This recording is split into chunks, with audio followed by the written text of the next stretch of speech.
Ganda dito guys. Low tide siya. Lalakad. Malayo pa yung tubig. Pero paggabi, yung tubig hanggang doon na. Doon na sa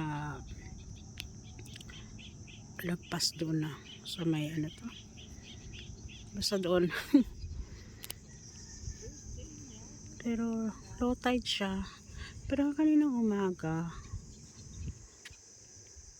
malakas ang tubig dito, maalon. Pero ngayon, low tide.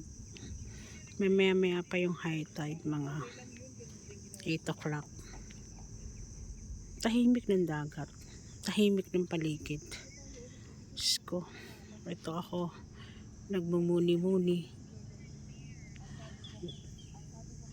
sa mga bagay-bagay at nag-aantay ako ng sunset. Tagal ng sunset bumba na oras na.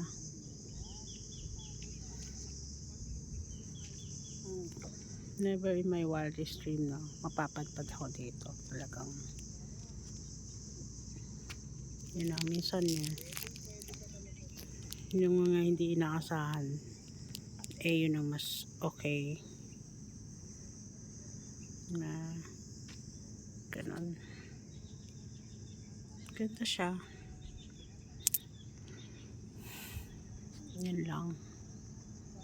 Ito yung paligid, tahimik. Yan na guys. And my first vlog. First vlog, charot. Okay. Bye.